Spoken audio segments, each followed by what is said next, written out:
Today on episode number 172 of the Teaching in Higher Ed podcast, John Warner shares about values, interdisciplinary knowledge, and pedagogy.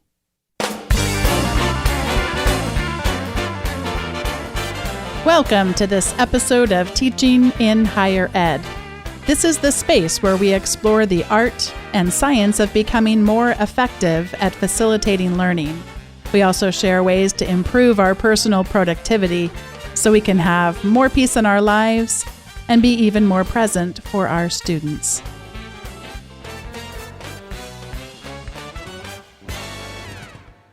Hello, this is Bonnie Stachowiak, and I am so excited today to be speaking with John Warner.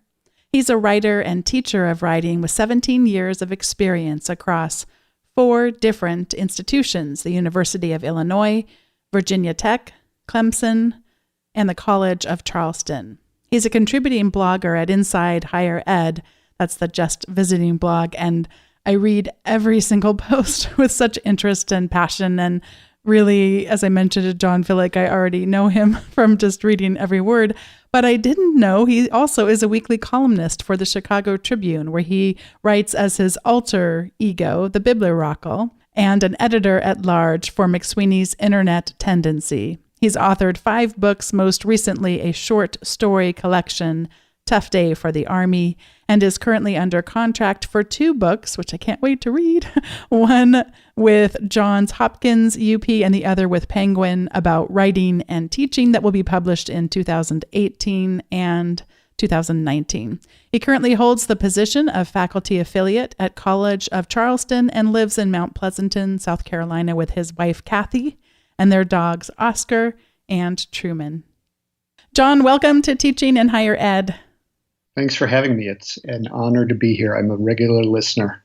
Well, it is an honor to have you listening. And as I mentioned in the intro, I read what I thought was every word of your columns, but it turns out that you also write for another column. So I have a whole bunch of catching up to do now that I know that about you. But I feel like I already know you so much. And one of the things I wanted to share was you posted an article on Inside Higher Ed, April 26th, 2017, and it was entitled, My, quote, Last Class.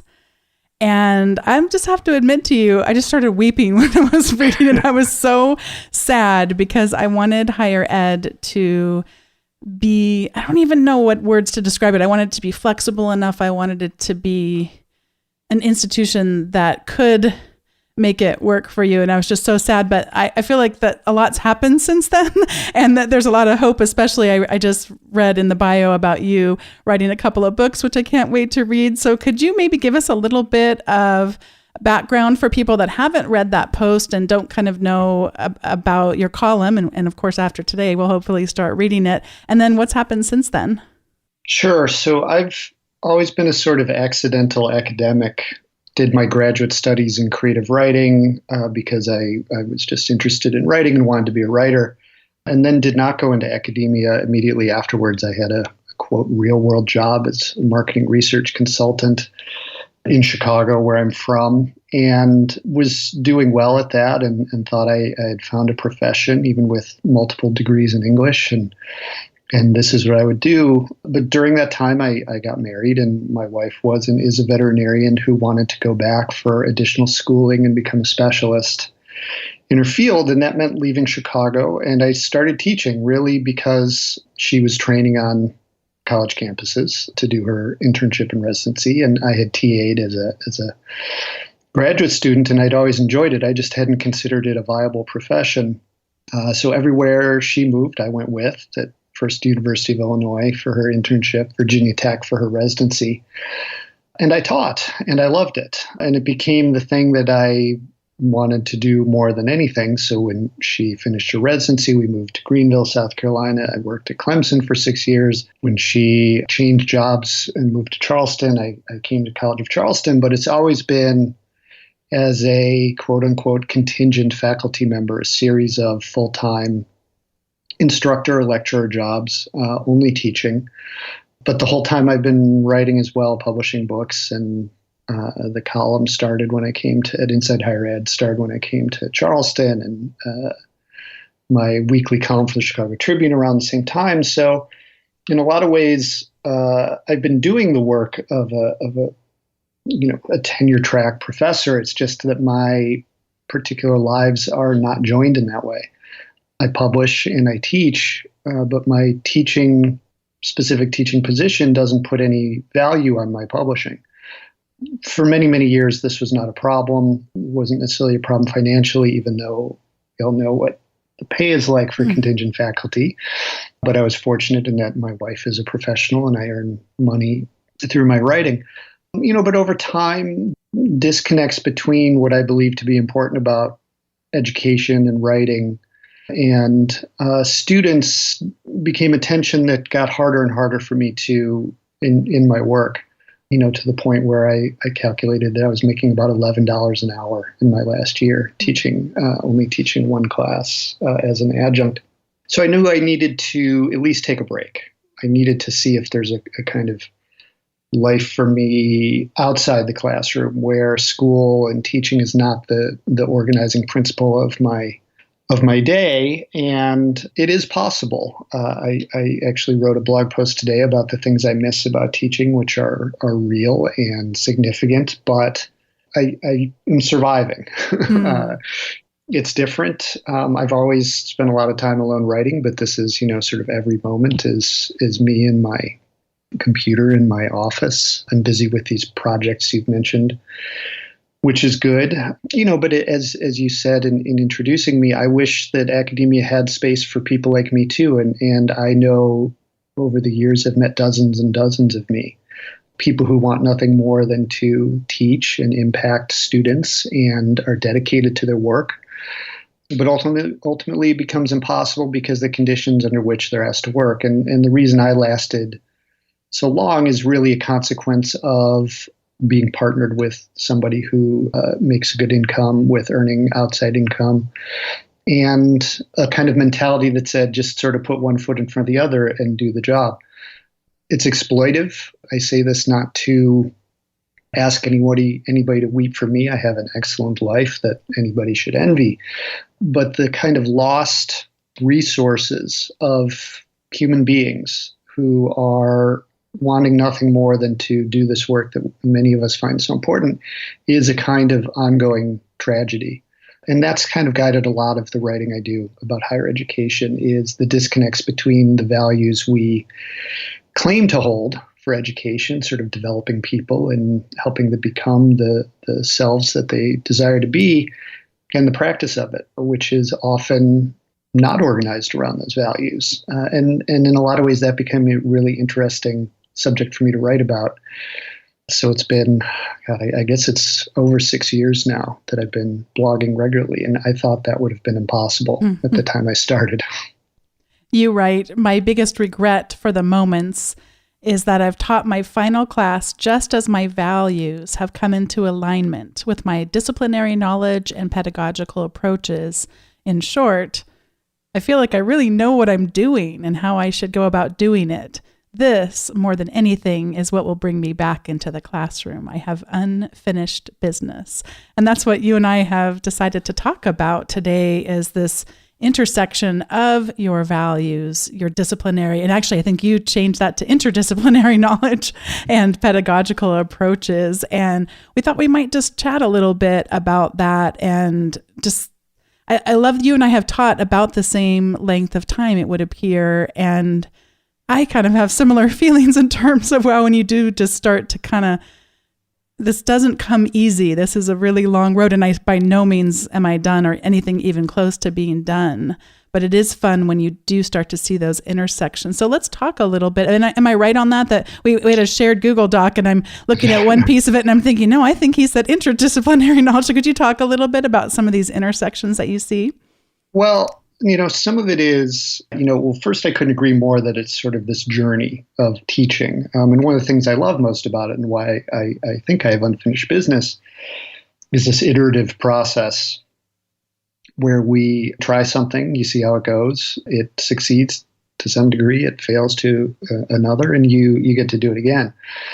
The hard part about teaching, I think, for many of us, is that our initial exposure to teaching, at least this was very true for me, and I think this is generally true for others, particularly perhaps people of our vintage. You weren't given a lot of insight into teaching when you start teaching. My primary mode when I started teaching was modeling after the people who had taught me.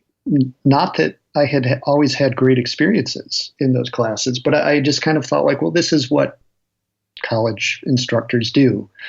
We lecture and we grade and we judge and we manage classrooms and this sort of stuff. And the process for me has been very much of figuring out what I actually care about, what I think is important, disaggregating things like achievement from learning. It took me years to realize that grades may not reflect learning. And I don't know why it took me so long, because I had believed it of myself as a student for many years, where I had learned things even when my grades weren't good, or I had gotten good grades where I hadn't learned much. But when you're in charge, and that, for me, that came with a lot of kind of institutional weight, like I have to do it in the way it's done. So I'm gonna try to do this while being also somewhat true to myself. But things started to change over time. Ken Bain, who I know you've interviewed maybe even more than once, when I read his What the Best College Teachers Do, I realized that I could give myself permission to experiment, to do things like get rid of my attendance requirement, which used to have me fuming with myself. I'd be in class and know some student was over my attendance limit, and didn't they know that they were going to make me dock their grades, and why are they turning me into this horrible person who's going to give them a B just because they missed 6 classes instead of 5. And I realized I didn't enjoy being that sort of sheriff or jailer. So I got rid of it. And all of a sudden I realized I could make choices consistent with what I think is important. And over time that led to a lot of changes, things like grading contracts, changing how I approach assignments, and all that stuff in and out of the classroom. In the sense that it's interdisciplinary, it really is, I think, a combination of pedagogy as its own discipline intersecting with the discipline in which you work. I was not introduced to pedagogy as a discipline ever until I sort of introduced myself to it. I had some good mentors when I was teaching, and they would help, but it was a lot of emulation, a lot of trial and error. And then I realized there's this whole disciplinary group of people who have thought about these things long before I did, and I should avail myself of their experience and expertise. And it's informed my thinking about my own work ever since. I think about writing as a discipline, and I think about pedagogical practices as a discipline, and how those things intersect and interact. We had our kids both in a couple of different weeks have had their back to school nights.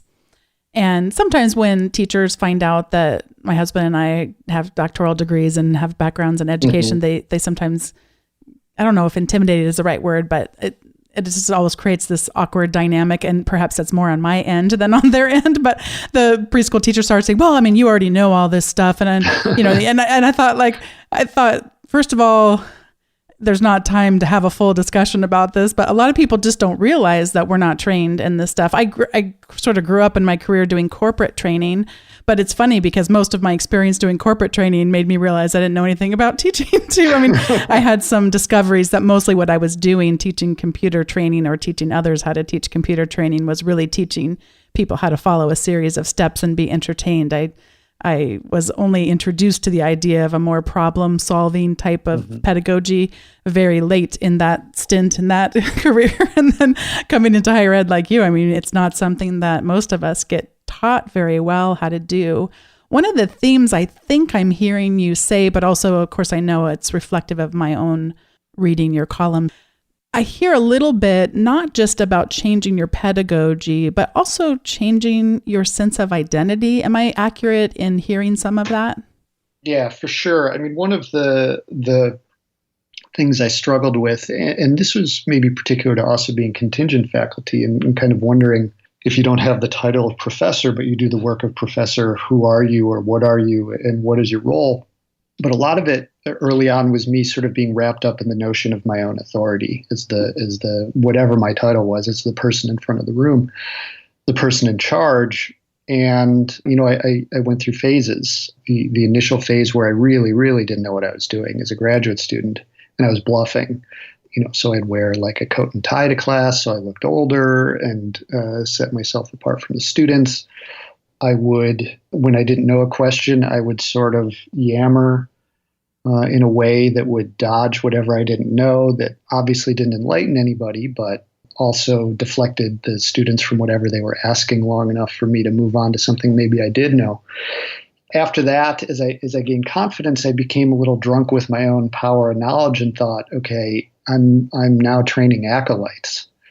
I'm successful. So the way that these young people are going to become successful is by becoming me, which was only slightly better than bluffing my experience with students. That collapsed pretty quickly. Within a semester or two, I realized that my best approach is to help students figure out what road they want to travel, what they're interested in, where they want to go. Some people talk about sort of moving yourself away from the center of the course or the center of the room. I just found myself moving further and further to the fringes of my own class, of setting up what I call writing-related problems for students to solve, where I give them tools. I am a resource. We have a process. But so much of the work is on them that hopefully by mid-semester, I'm largely, if not irrelevant, barely visible in the frame. If you were taking a picture of the course, you kind of have the students arrayed in the middle, and I'm on the far edges, like near the flag in the corner or something. And for me, it became, it was uncomfortable at first because you worry about students succeeding and getting grades. But over time, it became not only comfortable, I realized that the whole time it had been natural. It fit much better with my personality, my view of how education and learning works. And I really only felt like I have figured it out in the last 2, 3, 4 years, that I knew who I was and what I wanted to be in the classroom, which is, one of these reasons why I feel like I have this unfinished business. Could you talk about the distinctions in your experience between you playing a role of teacher and you playing a role of editor? Yeah. So when I'm teaching me, I find myself telling students a lot of things. Like even in writing assignments of relatively recent vintage, I would have a lot of like sort of do's and don'ts lists, or more often sort of like be aware of this, or this is a frequent problem. And that's kind of the teaching me. The editor me is much more the way I work when I do editing with professional writers, as I do as part of my work as well, which is asking questions. What were you thinking when you wrote this thesis or wrote this paragraph? Or even something simple. The struggle all writing instructors have is where students are writing sentences that are not fantastic. Rather than correcting those sentences or pointing towards a resource for how to use commas or something like that, I just talk to the student and say, what were you thinking when you wrote the sentence that I don't know what you're trying to say? And it redirects the student into asking that question of themselves. And often their answer is, I'm not sure. I don't know, which is fine. That's how writing works. When I draft things, I have plenty of sentences that I recognize as I write them are not wholly formed thoughts. So that editor or coach or sounding board is just a kind of attitude that says, I'm not going to tell students what to do. I am going to respond almost always to their questions with a question that gets them thinking again. It's a slower process. It's a more time-consuming process. In many ways, one of the things I had to get comfortable with was covering less, saying I'm not going to cover everything. I'm not going to expose them to everything I think a student should know, because I'm going to make whatever we're doing in the moment as impactful and powerful as possible. And again, I would not say this should be an approach everybody uses. One of my personal commandments of teaching is you have to teach in ways that are authentic to you. But for me, it just felt true to what I want to do and how I work. And when I realized I was treating student writers in the same way I treat professional writers, the student writing got better. They certainly were more engaged with their own writing, which I think is kind of the degree of engagement is as good a measure of success as any. In your post called Teaching Sentences, Not Grammar, you pose 3 sentences. Number 1, I have smelled suntan lotion spread over 2,100 pounds of hot flesh. Number 2, I have smelled what suntan lotion smells like spread over 2,100 pounds of hot skin. And number 3, I have smelled what suntan lotion smells like spread over 2,100 pounds of hot flesh. And then you ask your students, which is correct, which is best, and why. What kind of responses do you get from students when you pose that question and read them those 3 sentences? Well, usually they stare at me for a while because they think it's a trick question. They think there is an answer. And one of the things I'm trying to alert them to about writing is that what we think is best is highly dependent on our values. Those sentences are taken from an essay by David Foster Wallace called A Supposedly Fun Thing I'll Never Do Again, collected in a book of the same title, where he goes on a cruise. And anybody who knows Foster Wallace's work knows he was not the sort of personality who would enjoy a cruise. And he analyzes and dissects and seeks to understand the nature of these things. And if you know his writing, he had a very particular and idiosyncratic style, in some ways hyperverbal, in some ways amazing and complicated and occasionally hard, but always sounding like himself. So the students and I talk about the difference between a correct sentence and the sentence we think is best. The correct sentence is the first one, the one that was, I think it was the first one in your list, the one that appeared in a serialization of the article in Harper's where they fixed Foster Wallace's idiosyncrasies, where he repeats smells and smelled like. Yeah, the number 1 sentence is, I have smelled suntan lotion spread over 2,100 pounds of hot flesh. Yeah, so that's what Harper's did. The second sentence is my change, where I substitute skin for flesh. And the third is Foster Wallace's as he wanted it to appear and did appear in his book. They immediately know that flesh is better than skin because the sentence is meant to make you cringe. And skin, thinking about it spread over skin is gross and flesh is grosser. And so we talk about why. And they say things like, oh, flesh, it's like meat. It's like zombies feasting on flesh. And then I'll start to tease them. I'll just say like flesh over and over and over. I'll say like flesh, flesh, flesh, flesh. And their faces they'll sort of beg me to stop after a while. And I'll say things like moist flesh, and they'll That is so funny because I was thinking of the word. That's how some people feel about the word moist. When you combine them, it's sort of the worst 2 words you can imagine in the English language. Moist flesh. I mean, it just sounds horrendous. And I think if I did it long enough, I could get them to run from the room. So we talk about why David Foster Wallace would want to, in the book, that he had far more editorial control over. He had become more prominent and successful at the time the book was published versus the article in Harper's. Why he would make those choices. So when I teach sentences, I want them understanding that when we write sentences, we make choices. Our choices should be informed. It is good when we understand standard grammar. It is good when we understand the impact of variations from the standard on audiences. And we should be writing in ways that are appropriate and impactful for audiences. And so, in a way, they're all correct. Harper's, being a magazine of erudition and educated, wants it to sound a certain way. David Foster Wallace, being an idiosyncratic individual, wants it to sound another way.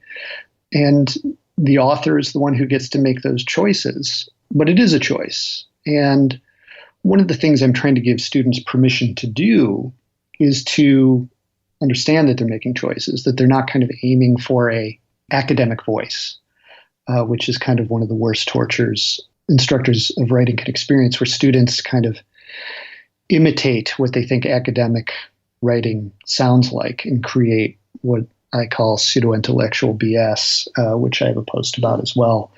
And we've all seen it, where there's sort of herefores and wherefores and thuslies show up in student sentences. They don't need to write that way unless they are addressing an audience that really wants you to sound pretentious and overblown. The goal is to communicate. The goal is to communicate with an audience with a specific need, with different attitudes, with different degrees of knowledge, and that these things are complicated. There's no specific target. You both have to set up your own target and endeavor to hit it. Sometimes we do, sometimes we don't. One of the other things that comes up a lot in terms of our identity, really, I guess I see it as just making ourselves bigger than we really ought to be. And I have been there. I'm getting better at it now, but is the idea of there being distractions in the classroom and phones. And you have you have a number of wonderful posts about this, but one is the false god of attention. And you say sometimes not paying attention is the most important part of learning. Could you talk a little bit about what advice you have for us when we so much want to control and want to be that center of attention and get angry at the phones, but more angry at the students for how dare you look at Instagram while I am professing my wisdom, and maybe what's been helpful for you, because I don't want to act like I'm above it now completely and always have been. I certainly have had an evolution in my teaching, and I just find I'm a better teacher when I'm not so big. If that makes any sense. Yeah, no, I think that's a good way of putting it. My thinking on this has evolved almost into a 180 over the years. I used to have an outright ban on technology. I would show the YouTube video of the professor smashing a phone in a lecture the first day of class, in a ha ha ha, I'm warning you type sense. I saw the phones as a danger, as divided attention as bad, which they can be. There's no doubt that these tools can be misused and are misused, although not only by students. Anybody who's been in a faculty meeting will notice many of their colleagues and even themselves looking at their phones, or they have their laptops open in front of them and are awfully distracted. But ultimately, I realized that a more, as I do in class, I quote Uncle Ben talking to Peter Parker as Spider-Man, with great freedom comes great responsibility, where allowing students the agency to decide whether or not they're going to look at their phones is ultimately just a reflection of what's going on in the world. I want them to not feel compelled to check Instagram, although if everybody's checking Instagram, I sometimes think, well, what is going on that whatever we're doing is so unengaging that they need to be involved with this other thing. I also became much less worried about when there can be moments of downtime in a class where we're doing things and different people do them at different speeds, and that there is not a lot of harm in letting a student look at their phone when they're simply waiting for the transition to the next thing and we'll look at it and put it away. Attention by itself is not a function of learning. We learn all kinds of things when we don't pay attention. Daydreaming is an important part of my own writing process. One of the things I do, I'm in my office at home, and as a much younger person, I played drums in a band, and now I have an electronic drum set up in my office. And one of my most important unblocking tools is to sit down at them, crank up my iPod, and play along with Led Zeppelin, destroying what remains of my hearing, but at the same time forgetting whatever it is I was supposed to be paying attention to, so I can clear my brain. So, to kind of regiment the classroom period, be it 50 minutes or 75 minutes or 3 hours, as a place where we must be paying absolute attention, began to feel to me just a bucking a kind of humanity that we have, that we should be allowed to have this kind of freedom. I do worry. I worry that occasionally my giving of this freedom to students can be to their own detriment, because they do miss things and they can be missing out on it. But then I try to reassure myself that that's their choice. They get to decide if their behavior is to their own detriment. I am not there to kind of loom over them as a taskmaster, because I'm not there. I'm not there when they're writing in their rooms. I'm not there when they're doing their homework. My role is to make them mindful about the choices they're making in class and out as they write. And I make recommendations. I tell them, when you're drafting your essay, turn off your phone or turn off your notifications at the least, so you're not being constantly interrupted. And then when I advise them to do that, we come back to class and I ask them how many did that and how did it go, and do you think you want to do it differently? But to make rules or mandates, it just feels like a sort of shouting into the wind. The world is going to keep moving inexorably upon us, and to kind of push against this immovable force as a dictator, it just seems kind of fruitless to me and untrue to the lives we live. Why should class be any different than any other space in that sense? I've tried to change the language that I use, because I know that there was a lot more of a desire to control in my earlier teaching days. And now the language I use is to invite. So I have a post I'll link to in the show notes called The Invitation.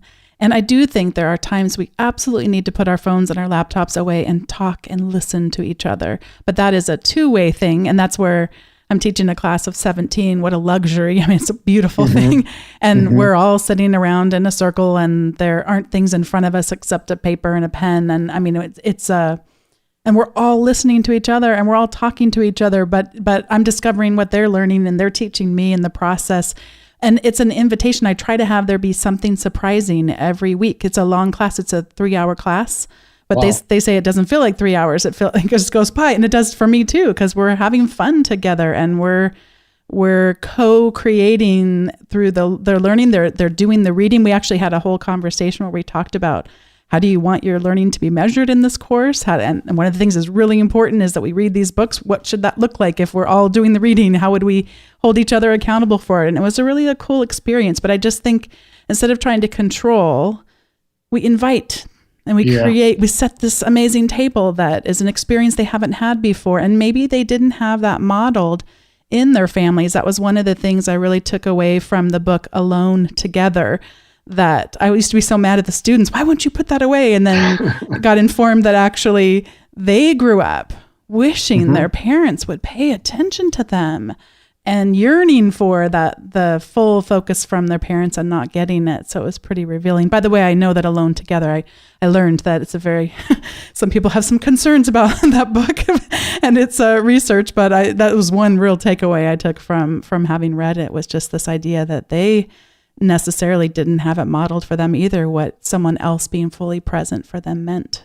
Yeah, I think, the idea that the classroom belongs to the student as much as the instructor, which you're describing perfectly there, is important, because a lot of, particularly before, and I teach a lot of freshmen, so their acculturation when I see them is K-12, a lot of it does encourage a kind of passivity, a waiting for the teacher to kind of tell me what to do. And invitation, that's a great word. I love that word. I'll be stealing that word. Making it an invitation into this thing that they are in charge of, I think, can make a significant difference. I think you mentioning the size of this class also plays a big role in how these things work. We have 17 students. I was thinking of the writing workshop I taught last semester, where it was a 20-person class, but we only had 10 students in the workshop discussion at a time in a circle looking at each other.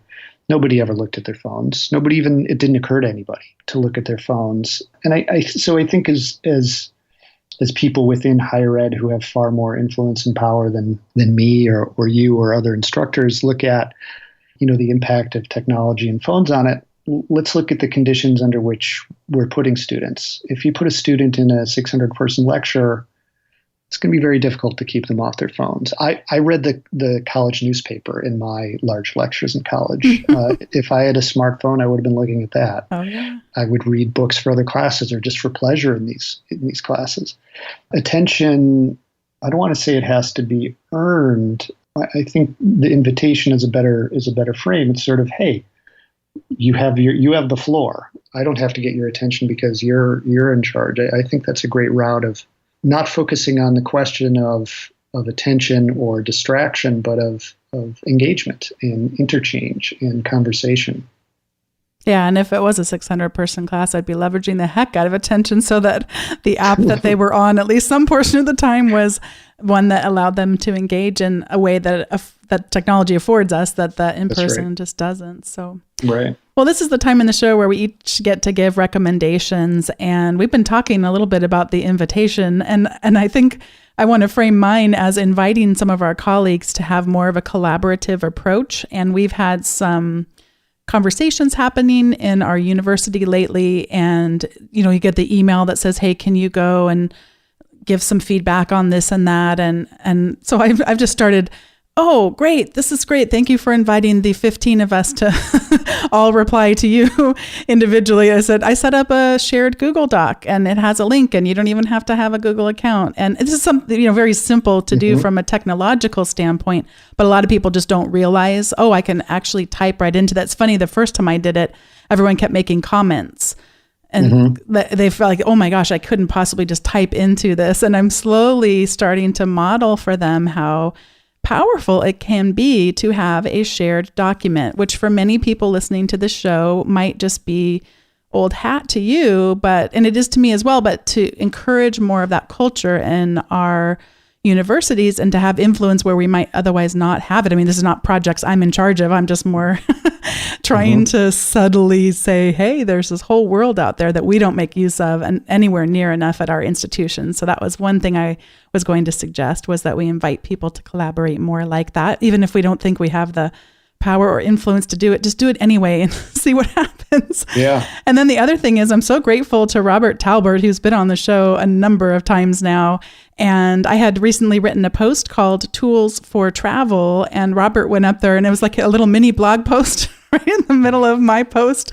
And he had some great suggestions for travel that I hadn't even thought about, including getting the TSA pre-check, which is $85 for 5 years. I'm already signed up for my appointment, but I can't officially recommend it because I don't recommend things I haven't done myself yet. But well, I did that and I can concur wholeheartedly. It has saved me multiple times from missing a flight or the stress of missing a flight. So you get the shorter line. You don't have to take your shoes off. It's fantastic. So that's what my husband is so excited about. My husband's like, wait a second, I missed that part. We don't have to take our shoes off. And our kids under 12, if you have kids under 12, they can stand in the line with you. And there is some accommodation for kids over 12, but since our kids aren't over 12, of course, I don't remember it. I just remember the part that was relevant. So anyway, check out Robert Talbert's other suggestions. I'll link to that in the show notes. And John, let me pass it over to you for your recommendations. Right. So I have a few. I'm going to take advantage of the opportunity. But speaking of travel, starting with that, at the start of the semester, because I wasn't teaching and I knew I was going to freak out about it, my wife and I scheduled a vacation, and we've had some good opportunities to travel since we've been married. And we went to Italy, but we went to a part of Italy I think not as many people go to, which is the Lakes District. And we even went to not Lake Como, which is where George Clooney lives and everybody knows. We went to Lake Maggiore. So I'm recommending Lake Maggiore. It's a place to go and hang out. It's very relaxed. It's beautiful. The food is amazing. And you can even get a VRBO quite cheap in the city of Stresa, which is on the lake. So I'm recommending that for travel. I'm also recommending the novels of Tom Drury, D-R-U-R-Y, the first of which is called The End of Vandalism. I do this because he's probably my favorite living writer. He's only sort of cultishly popular, and I want more people to read his books, so publishers will continue to publish him. He writes about the Midwest. He writes about people trying to do the right thing in the world, but the world often stands in front of them, or their own natures get in their way, and I just think he's a beautiful writer, and people should read his books. The last recommendation I have is education related, and that's a book called Bad Ideas About Writing, edited by Cheryl Ball and Drew Lowe, and that's put out by West Virginia University Press, and it's free. And it's filled with dozens of essays about writing premised on this idea of bad idea, where it tackles many of the things we've been told about writing, taught about writing, things about grammar or mechanics or audience or practices in teaching, things like rubrics. And these individual authors of the essays question them and see what holds up, what deserves challenge, what's complicated. And as it turns out, a lot of this stuff really is complicated. So it's not like rubrics bad or rubrics good. It's more like rubrics when. When should we use it, or how should we use them? And even as somebody who I feel like I've dedicated a lot of time to both reading about and thinking about writing and teaching writing, as I've been making my way through it, and there's so much, I'm sort of parceling it out for myself bit by bit, thought-provoking insights that cause me to reflect and alter my own thinking time after time after time. And I think a lot of it can be applicable to disciplines outside of writing as well. It's really a kind of awesome resource of a lot of different people reflecting on the work they do in the classroom. And I find it inspiring. I think anybody should read this book.